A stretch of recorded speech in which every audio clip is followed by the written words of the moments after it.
Hey there, it's your boy Foxy, back for more relationship stories. My ex's life is going downhill and she's blaming me for it. For context, I met her when me and her went to the same tuition classes and were in the same grade. And after a year or so of knowing each other, she decided to ask me out. I of course said yes, because at the time I was really into her too, but didn't show it as to not ruin our friendship. Fast forward a year and we were still together, and yes, we had our problems in the relationship because of her strict parents, but made it work.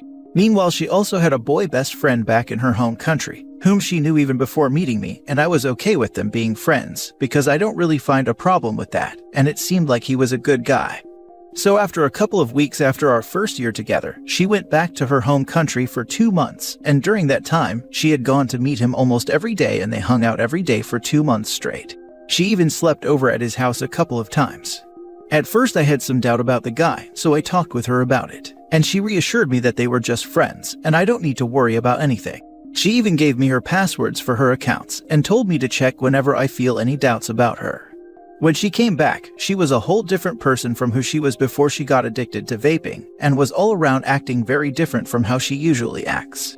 This did strike me as odd, but it wasn't a big deal for me at the time.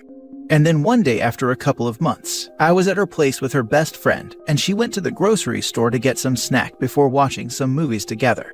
And while she was out, her best friend started crying, and told me that girlfriend cheated on me with him while she was in her home country, and she had other accounts that she used to talk to him, which I didn't know about. I asked her why she told me now and not when it all happened, and how did she know. She said that she felt guilty about it seeing both of us so happy, and she felt like I needed to hear the truth about everything. She then showed me proof of everything in her phone, which had my girlfriend's alt account logged in, and I read everything, and saw pictures of what had happened between her and her boy best friend. I was shocked as to how so much could have happened, and I didn't even have a clue. I was heartbroken, so before she came back, I took photos of everything as proof and left and went home, telling her friend that when she comes back, just to tell her that I had an emergency and had to go home.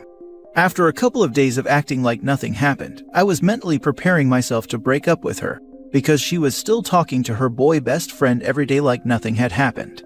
I broke the news on a Tuesday night via text and asked her why she did what she did.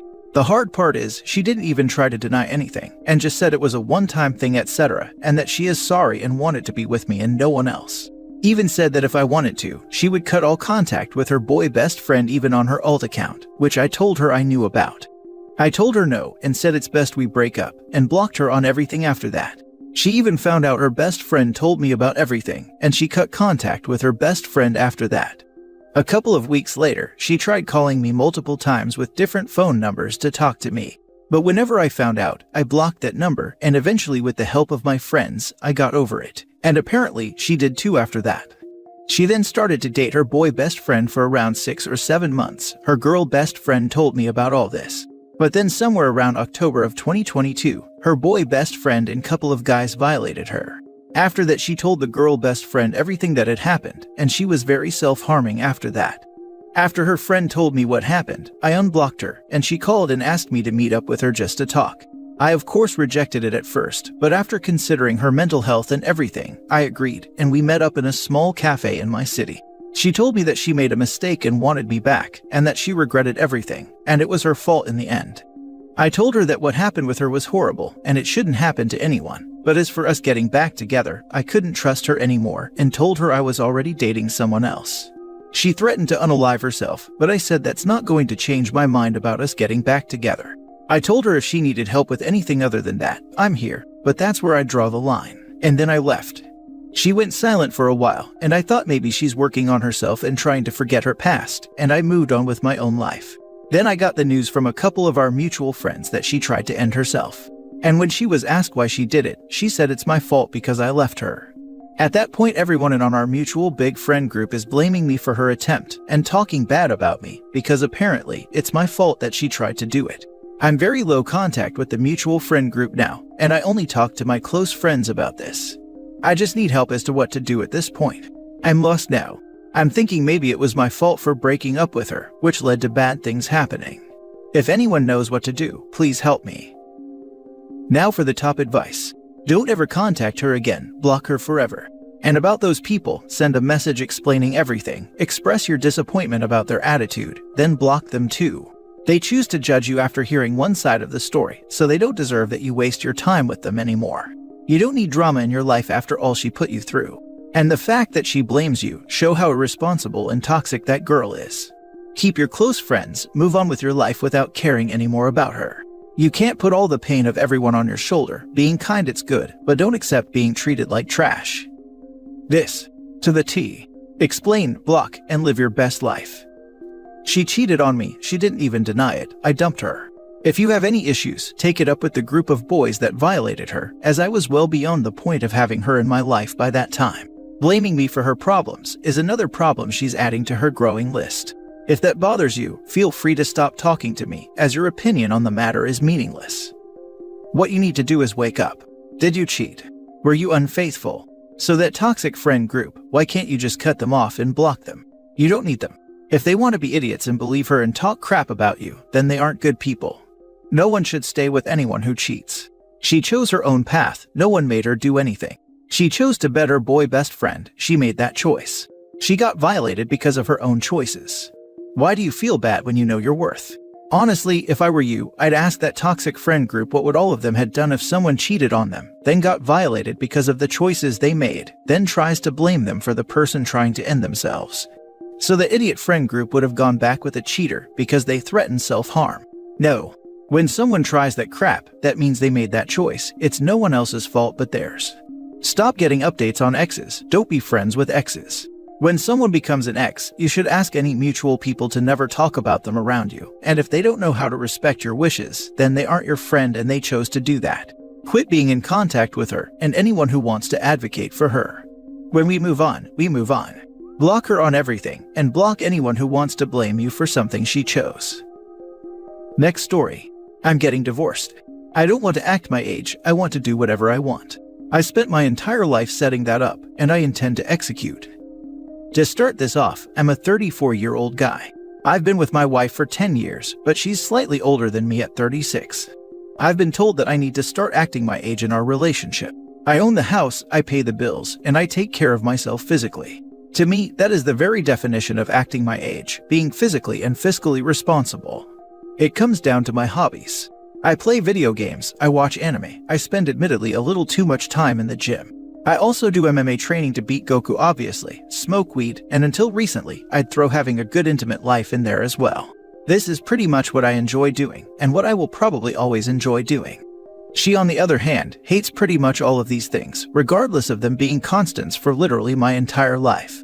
She wants to go to wine tastings and art museums, and explore cities literally all day every day. Basically transition into a bunch of adult hobbies. I have no interest in any of these things and never will, but I should make it known that we go traveling fairly often. We're out of state or country at least every other month, and I definitely go exploring then. She expects me to completely change my hobbies, simply because she's outgrown being able to put up with them.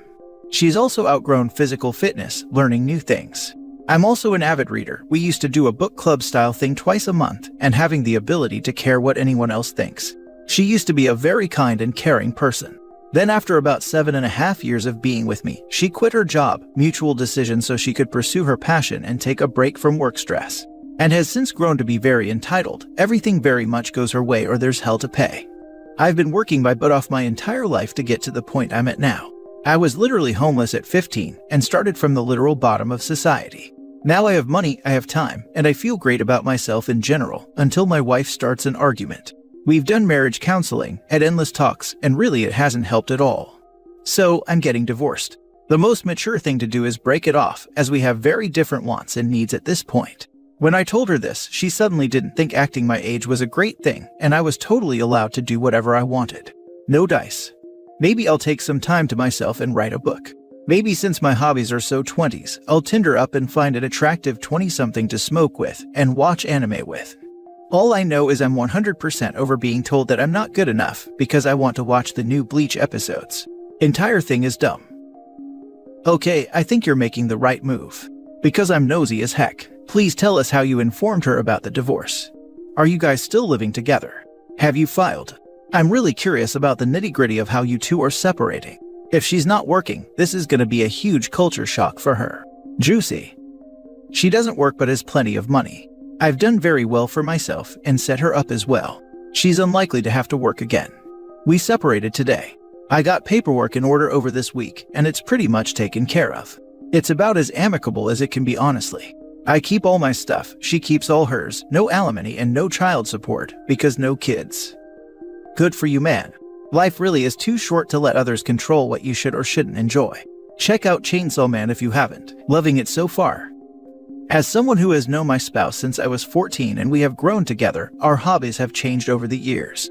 He's still a hardcore musician, but I prefer reading and crocheting at home. Do I still support him when he has gigs? Absolutely. I want to travel internationally, but he has no interest, so I'm planning a trip with his mom, and we are going to England, Ireland, and Scotland, and guess what? He will have to watch our kids up to 2 weeks, just like I did while he was touring. You can still be a couple and enjoy completely separate things. Unfortunately, it seems like her friend group is putting stuff into her head. I wonder what their marriages are like. Lol, I have crocheted at a metal show before, so these things can be combined. Why did she wait till her 30s to start wine tasting and going to art museum? She didn't. We've done wine or paint nights, that sort of thing, a bunch of times, and it's always fun. I'm usually into it if there's a fun aspect, like the paint nights where I paint Godzilla instead of a palm tree or whatever. But she wants to move away from the childish fun stuff and be more sophisticated. I don't get along with her new friends because they sort of embody that sophisticated lifestyle, and she doesn't like that. I am sarcastic and silly, and I can do sophisticated if I need to, but I don't want to be that way all the time. Ding ding ding. I had thought, I wonder what her friend group was like. So they are the ones who got into her head. Then you drop divorce, and now I wonder if she drops them. Last story. My husband told my friend he is attracted to her, and tried to keep it a secret. My husband recently told one of my friends that he is attracted to her in a way, and wanted to keep it private. A few weeks ago, my husband of half a year and I had a conversation about him and my friend, and how I had noticed some spark between them while we were in a group with friends. At the time he said there was nothing to worry about, and I explained how I wasn't concerned and trusted him, based on the fact that he confirmed I didn't need to be worried. Fast forward to now. The friend and her husband spent some time with us over the weekend. Yesterday, the day after we saw them, my husband told me he had something to tell me, and that it would not be easy for him. Panic sets in, I have anxiety issues, and don't do well with confrontation. He then proceeded to admit to me that he is attracted to my friend, but not strongly, but enough to make him feel awkward when in her company, as he doesn't want to offend her husband or me, by either being too distant and rude to her to avoid the feeling of attraction, or be too attentive and cause glances from the people around us. Instead of talking to me about this first, he texted my friend and confessed that he has this odd attraction, but that it's not very strong, even though I feel that if it wasn't that strong, this wouldn't be an issue to bring up in the first place. He then asked my friend if they could keep his confession private. Points to my friend who told him no, that he should tell me, and that she doesn't keep anything from her husband, and she would be telling him too. I was the last one to find out that all this was happening, and probably wouldn't have at all if my friend hadn't told my husband to tell me. I don't know what to do at this point. Now his awkwardness has led to my embarrassment, my friend and her husband's awkwardness, and me not wanting to be around my friend with her knowing that my husband finds her attractive. I've explained to my husband in the past that I have rejection trauma and don't have a lot of self-confidence. This has made it even worse. I know a lot of it is just my head, but I can't help going down a spiral. I know it's not her fault, and my husband admitted he made a stupid mistake in the way he handled it. Honestly, I wish he just kept his mouth shut altogether. Now for the top advice. My friend's husband came on to me, and I made him tell her. He was definitely trying to smash. Your husband had no reason to say anything to her, other than to feel her out for a possible affair. Keep your eyes open. Yep, he was confident enough in the connection that he could smash behind OP's back. She deserves better.